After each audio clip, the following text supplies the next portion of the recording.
Hai, Assalamualaikum, and welcome.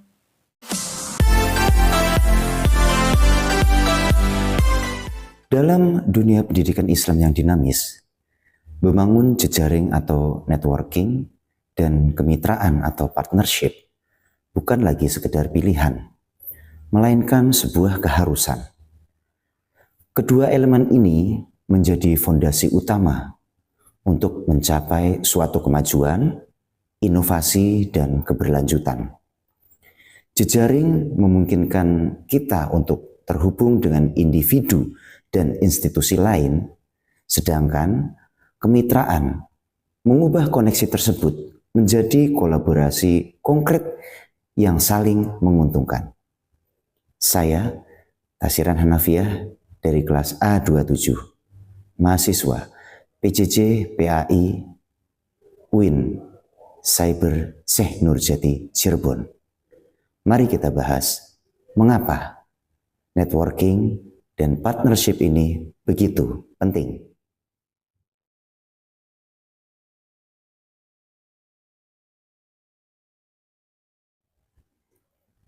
Melalui networking, institusi pendidikan Islam dapat belajar dari praktek terbaik, mengidentifikasi tren global, dan mengadopsi kurikulum yang lebih relevan. Partnership dengan berbagai lembaga pendidikan dan bahkan dengan berbagai industri akan membuka akses ke berbagai sumber daya, teknologi baru, dan juga metodologi pengajaran inovatif yang mungkin tidak tersedia secara internal. Jejaring yang kuat dapat membuka pintu bagi kesempatan beasiswa ataupun program pertukaran pelajar, serta beberapa pelatihan-pelatihan berkelanjutan. Sementara kemitraan dengan institusi internasional umpamanya bisa memberikan fasilitas, program dan kesempatan untuk studi di luar negeri, sehingga dapat memperluas wawasan dan pengalaman bagi peserta didik. Dosen, guru, dan tenaga kependidikan dapat saling berbagi pengalaman, pengetahuan, dan keahlian melalui networking. Partnership dalam bentuk seminar bersama, lokakarya, ataupun penelitian kolaboratif akan mendukung pengembangan profesional berkelanjutan, meningkatkan kompetensi, dan memperkaya perspektif. Dengan adanya networking dan partnership, lembaga pendidikan Islam dapat memperkuat peran mereka dalam masyarakat. Partnership dengan komunitas lokal, organisasi sosial, atau lembaga keagamaan lainnya dapat memfasilitasi program pengabdian masyarakat, menyebarkan nilai-nilai Islam yang moderat, dan berkontribusi pada pembangunan sosial.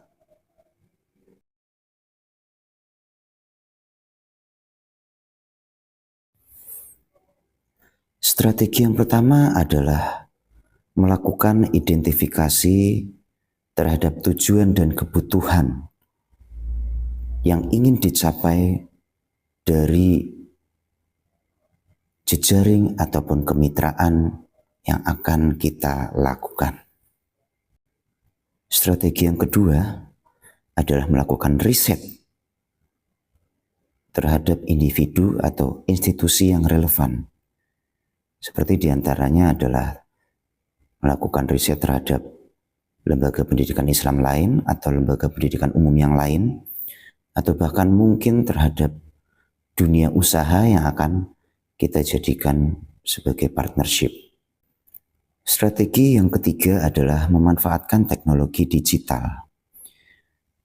Dengan banyaknya berbagai platform media sosial yang dapat kita gunakan sebagai grup diskusi online atau webinar, itu dapat menjadi sarana ampuh untuk membangun jejaring lintas batas. Strategi yang keempat adalah membangun kepercayaan dan saling pengertian. Sebuah kemitraan atau partnership yang kuat dibangun di atas sebuah kepercayaan dan saling pengertian. Maka kita dapat memulai dengan proyek-proyek kecil yang dapat menunjukkan komitmen dan kapabilitas dari masing-masing pihak. Untuk strategi yang kelima adalah melakukan evaluasi dan merawat kemitraan secara berkala.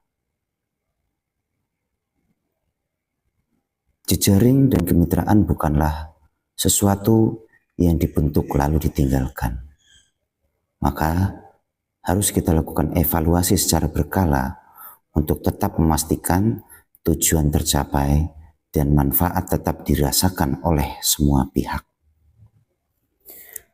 Dengan menerapkan strategi ini secara konsisten, institusi pendidikan Islam tidak hanya akan memperkuat posisi mereka di kancah nasional dan internasional, tetapi juga akan melahirkan generasi yang tidak hanya unggul secara intelektual dan spiritual, tapi juga adaptif dan siap berkontribusi nyata bagi kemajuan umat dan bangsa. Thanks for watching.